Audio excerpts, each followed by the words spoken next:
The morning air was a cool, gray whisper against Minjun's skin, carrying the scent of damp earth and meticulously tended roses.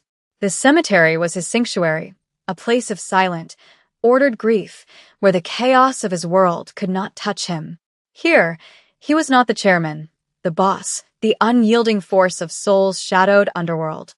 He was just a father. He walked the familiar stone path, his polished leather shoes making no sound on the manicured grass. In his hand, he held a single white lily, its petals as pure and fragile as the memory of the daughter he came to visit. Hannah's grave was on a gentle slope, overlooking a small, weeping willow, its branches a constant, green curtain of sorrow. It was a place of profound peace and equally profound emptiness. But as he approached, the perfect stillness of the scene was broken. A figure was already there, kneeling before the simple marble headstone. It was a woman, her back to him, her shoulders trembling with quiet sobs. He stopped, his hand tightening on the stem of the lily. A cold wave of possessive anger washed over him. This was his place, his grief. Who was this intruder, daring to shed her tears on his sacred ground? He noted her attire with a detached, analytical coldness, a crisp white shirt, a simple red vest, and long black trousers. A uniform. She was a waitress or something of the sort. A stranger. He felt a surge of irrational fury. What right did she have to mourn a girl she could never have known? His world was built on control, on understanding every variable, and this woman was an anomaly he could not tolerate. He started forward, his steps now deliberate, his shadows stretching long and dark in the early light, preparing to fall over her and reclaim his solitude. He reached the grave, his presence an immediate and palpable weight in the quiet air. The woman flinched as his shadow eclipsed the soft morning sun, her sobbing catching in her throat. She looked up, her eyes wide and startled, glistening with tears that traced paths down her dark cheeks. She was younger than he'd first thought, perhaps in her late 20s, her face open and expressive even in its grief. For a moment, they just stared at each other, a silent tableau of intrusion and sorrow. Minjun's expression was a mask of cold inquiry, his jaw tight. He was a man accustomed to people shrinking from his gaze, but she held it, a flicker of fear quickly replaced by a profound sadness that seemed to echo his own. "Who are you?" he asked. His voice was low, not loud, but it carried the chilling authority of a man who rarely had to ask for anything twice. It was a demand, not a question. The woman slowly rose to her feet, brushing the damp grass from her knees. She wiped at her eyes with the back of her hand, a gesture of such simple, human vulnerability that it briefly chipped at his anger. "My name is Lena," she said, her voice soft but not weak. I didn't mean to intrude. I just come to say thank you." Minjun's brow furrowed. The answer made no sense. "Thank you? For what?" "You did not know my daughter." His words were clipped, accusatory. He wanted her gone. He wanted this sanitized, to return the morning to its predictable, painful ritual. Lena took a shallow breath, her gaze dropping to the name carved into the marble stone, Hannah Kim. Beloved daughter. "No, I never met her," she admitted, her voice trembling slightly. "But she saved my life." Minjun felt the world tilt on its axis. The words hung in the air between them, incomprehensible and yet devastatingly clear. He stared at her, his mind struggling to connect her statement to any logical reality. His anger, so solid and grounding just a moment ago, dissolved into a bewildering fog. "What are you talking about?" he managed to say, the command in his voice gone, replaced by a raw, desperate confusion. Lena's hand instinctively went to her chest, resting just over her heart.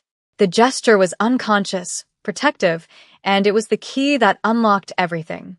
"Your daughter, Hannah," she began, her voice thick with emotion. "She was an organ donor. I was on the transplant list for a very long time. I was dying." She looked from him to the headstone and back again, her eyes pleading for understanding. "I received her heart." The confession landed with the force of a physical blow. Minjun stumbled back a step, his meticulously controlled world shattering into a million pieces. Hannah's heart. The heart he had heard beating through a monitor until its final, fading rhythm. the heart of the only person he had ever truly, unconditionally loved. It was here, beating inside this stranger, this waitress who cried at his daughter's grave. He looked at her, truly looked at her, and saw not an intruder, but a vessel of a miracle he hadn't known existed. His gaze fell to her chest, to the spot where her hand rested, and he imagined it. The steady, life-giving pulse. A part of Hannah, still in the world, still alive. "How did you find this place?" he asked, his voice a hoarse whisper. "The letters," she explained, "from the donation agency. They're anonymous, of course. But they gave me her age, the date enough. I wanted to know who she was. The girl who gave me a second chance. I wanted to thank her. I wanted her family to know that her gift was the most precious thing in the world." He found himself gesturing to the small stone bench beside the willow tree, an invitation he hadn't consciously decided to make. She sat, and after a moment's hesitation, he sat beside her, leaving a careful distance between them. The lily lay forgotten on the grass. For a long time, there was only the sound of the wind sighing through the willow's branches. "Tell me about it," he said finally, the words feeling foreign in his mouth. He was a man who took information, who interrogated, but this was different. This was a plea. Lena began to speak, her story unfolding in the quiet morning air. She spoke of years of weakness, of a childhood spent watching other children run and play from a window. She described the constant hum of machines, the sterile smell of hospitals, the crushing weight of waiting for a call that might never come. She worked at a fine dining restaurant downtown, saving what little she could, her dreams of opening a small bakery seeming more like a fantasy with each passing day. "I was so tired," she confessed, her gaze distant. "Tired of fighting, tired of hoping. The day I got the call, I almost didn't believe it. There was so much fear, but underneath it all, there was this tiny spark. The thought that maybe I'd get to live." She described the surgery, the painful recovery, and the first moment she woke up and felt it, a strong, steady beat in her chest, a rhythm of life so powerful it felt like a song. She spoke of the overwhelming gratitude that had become the foundation of her new life, a gratitude so immense it felt like a debt she could never repay. As he listened, Minjun saw his daughter's final act not as an abstract good deed, but as a tangible, breathing reality. Hannah had always been kind, her empathy a stark contrast to his own hardened nature. She had chosen to be a donor herself, a decision he had signed off on in a haze of grief, never imagining its true impact. He was seeing his daughter's legacy, not in the corporate empires he built, but in the life of this humble, grateful woman. The sun had climbed higher, its rays filtering through the willow leaves, dappling the ground in shifting patterns of light and shadow. The initial tension between them had evaporated, replaced by a fragile, shared understanding. A bond forged in the space between life and death. Minjun finally broke the silence, his voice softer than Lena had ever heard it. "She loved the smell of rain on hot pavement," he said, the memory surfacing, clear and sharp. "She called it petrichor, taught me the word. She would stand on the balcony with her eyes closed, just breathing it in. It was a small, simple detail, but it was a piece of his Hannah that he had never shared with anyone in his world. It was a crack in the armor, a glimpse of the father beneath the fearsome chairman." Lena's expression softened into a genuine, beautiful smile. It transformed her face, chasing away the last vestiges of sorrow. "I love that, too," she said warmly. "When I was sick, I couldn't go outside when it rained. The damp air was bad for my breathing. Now I can stand in it for hours. I feel every drop. It feels like a gift." The connection between them solidified in that small, shared joy. He looked at the perfect, expensive lily he had brought, lying on the grass. Then he looked at the small, humble bouquet of wildflowers, daisies and clover, that Lena had placed at the base of the headstone. He stood, picked up his lily, and gently laid it right beside her flowers. The pristine white bloom and the simple country blossoms sat together, two different worlds, two different expressions of love, united in their purpose. He turned back to her. "Your shift must be starting soon," he stated, a hint of his old directness returning, but tempered now with something new. "Care. I can give you a ride." Lena looked surprised, hesitant to accept a kindness from this intimidating, powerful man. "You don't have to do that. I insist," he said, and this time it was not an order. It was a request. That morning became the first of many. Every Tuesday, at the first light of dawn, they would find each other at Hannah's grave. It became their ritual, a silent appointment kept without words. He would bring a single lily, and she would bring a small, changing assortment of wildflowers. They would sit on the bench and talk. The conversation started with Hannah. Lena would ask about her, and Minjun, to his own surprise, would answer. He told her about Hannah's terrible singing voice, but her incredible talent for painting, about her fierce loyalty to her friends, about the way she could diffuse his anger with a single, well-timed joke. In sharing these memories, he felt his daughter come alive again, not as a painful ghost, but as a vibrant presence. In turn, he learned about Lena. He learned about her dream of a bakery that would sell cronets and classic Southern biscuits, a fusion of her creativity and her heritage. He learned about the younger brother she was helping put through college, about her love for old jazz music, about the quiet strength that had carried her through years of illness. He began to see the world through her eyes, a world filled not with threats and transactions, but with small kindnesses and profound gratitude. The rides from the cemetery became coffee, then breakfast. He found himself rearranging his formidable schedule to accommodate these meetings. He started sending his driver to pick her up from her late shifts at the restaurant, a gesture of protection that was both practical and deeply personal. One evening, he didn't send his driver. He came himself, waiting in his sleek black car until she emerged, looking tired but smiling when she saw him. "I thought we could have dinner," he said, his voice betraying a hint of nervousness he hadn't felt in decades. "Somewhere you don't have to serve anyone." That night, sitting across from her in a quiet, secluded restaurant, they talked about the future for the first time. They laughed, and Minjun felt a warmth spread through his chest, a feeling he had long thought buried with his daughter. It was a different kind of love, quieter, more mature, but just as powerful. It was the steady, rhythmic beat of a new beginning. Minjun was not a fool.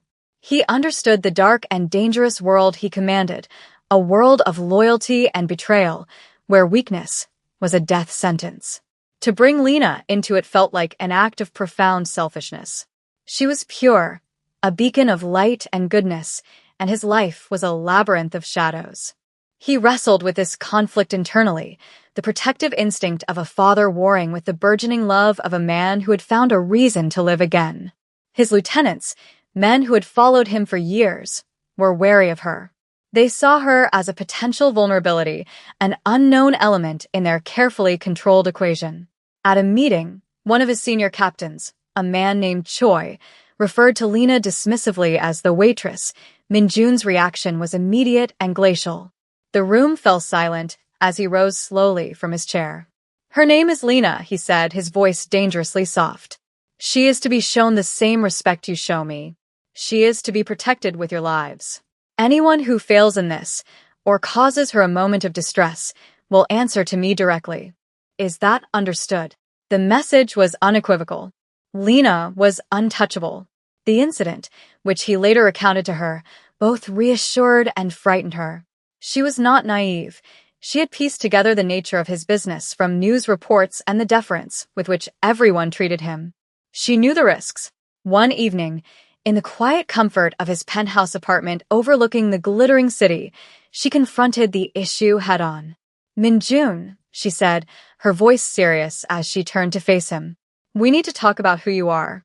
All of it. He told her everything, not sparing the ugly details of his past, the violence and ruthlessness that had cemented his power. He laid his world bare before her, expecting her to run. But Lena listened with an unnerving calm. When he was finished, she took his hand. "I see the man who brings flowers to his daughter's grave every week," she said softly. "I see the man who listens to my dreams about a bakery. I am not in love with your business. I am in love with you. I know there is darkness, but I have seen your light, and I am not afraid of the dark." A year to the day after they first met, they stood before Hannah's grave. The air was crisp with the promise of autumn, and the willow tree had begun to shed its leaves in a slow, golden cascade. He had brought his lily, she her wildflowers. For several minutes, they stood in comfortable silence, their ritual now imbued with a year of shared history, of breakfasts and late-night talks, of laughter and healing. Minjun turned to face her, his heart pounding with a nervous energy he hadn't felt since he was a young man. He took both of her hands in his, their warmth a familiar comfort. "Lena," he began, his voice thick with an emotion he no longer tried to hide. "A year ago, I came to this place and my world was gray. It was empty. All I had was memory and regret. And then I found you here, crying for a girl you never knew." He paused, his gaze dropping to her chest. "My daughter's last act on this earth was one of incredible generosity. I thought her gift was only for you, a second chance at life. But I was wrong. Her gift was for me, too. She gave you her heart, and in doing so, you brought mine back to life. You taught me how to feel again." He slowly sank to one knee on the soft grass, pulling a small, velvet box from his pocket. He opened it to reveal a simple, elegant diamond ring. Lena's hands flew to her mouth, her eyes welling with tears. But this time, they were tears of joy. "I know my world is complicated," he said, his voice earnest and raw. "But I promise to spend the rest of my life building a place of peace for you, for us. I promise to protect you and to love you with everything I am. Lena, you have my heart in every way that matters. Will you marry me?" Through her tears, she nodded, a choked sob of happiness escaping her. "Yes," she whispered. "Yes, Minyon." "Yes." He slipped the ring onto her finger, a perfect fit, and rose to pull her into his arms, a full-circle moment of profound, redemptive love, witnessed only by the quiet grace of his daughter's memory. Their wedding was not the grand, ostentatious affair his position would have dictated. There were no powerful figures or shadowy associates. Instead, it was held in a secluded botanical garden, attended by only a handful of people: Lena's brother, her closest friend, and Minjun's most trusted and loyal right-hand man, who stood as his witness. The ceremony was simple, held under a canopy of blooming wisteria as the late afternoon sun cast a warm, golden glow over everything. Minjun, dressed in a sharp, tailored suit, looked younger, the harsh lines of his face softened by a quiet, pervasive joy. Lena was radiant in a simple, elegant cream-colored dress, her smile a beacon of pure happiness. They exchanged vows they had written themselves, words of profound love, gratitude, and promises for a shared future. It was a sacred moment, a new beginning built on a foundation of grief and hope. Their new life began to take shape, a gentle rhythm replacing the chaos of their pasts. Minjun, true to his word, helped her secure the perfect location for her bakery, a sunny corner shop she named Hannah's Hearth. He wasn't just a silent investor. He was there, tasting recipes, offering opinions on decor, his presence a quiet, steady support. The bakery flourished, becoming a beloved neighborhood spot known for its delicious pastries and the warm, welcoming smile of its owner. For his part, Minjun began a slow but deliberate pivot. He started channeling his vast resources into more legitimate enterprises, delegating the darker aspects of his operations to his most trusted lieutenants with strict new codes of conduct.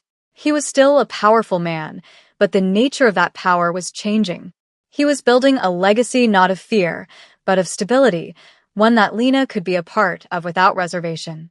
Their home became a sanctuary, filled with the scent of baking bread, the sound of old jazz records, and the quiet comfort of two people who had found their other half in the most unexpected of circumstances. 2 years after they first met, they returned to the cemetery. It was a beautiful autumn morning, the air clean and bright. They walked the familiar path hand in hand, their steps in perfect sync. The grave was, as always, immaculate. This time, they brought a large, single arrangement of white lilies and vibrant wildflowers, intertwined. They were not here to mourn a separation, but to celebrate a connection. They stood before the headstone, their shared silence no longer heavy with sorrow, but filled with a deep and abiding peace. Minjun looked at Lena, at the love and light in her eyes, and felt a wave of gratitude so powerful it almost brought him to his knees. He had spent the first year after Hannah's death encased in a cold, impenetrable shell of grief, believing his life was effectively over. He saw his power and wealth as meaningless trinkets, unable to save the one person who mattered. He had thought strength was about control, about projecting an unbreachable facade. Lena had shown him the truth. She had taught him that true strength lay in vulnerability, in the courage to open a broken heart to the possibility of healing. She had shown him that love was not a weakness to be guarded against, but the most powerful, redemptive force in the universe. He gently placed his hand over her chest, feeling the strong, steady beat beneath his palm. Hannah's heart, Lena's life, his salvation. He then placed his other hand over his own heart, feeling its rhythm, a rhythm he had once thought silenced forever. He looked from Lena to the name on the stone. "Thank you, my daughter," he whispered, the words carried away on the gentle breeze. He had come to this place seeking solitude in his endless grief, only to find connection. He had thought his daughter's story had ended here, beneath this cold marble. But he was wrong. It was not an ending.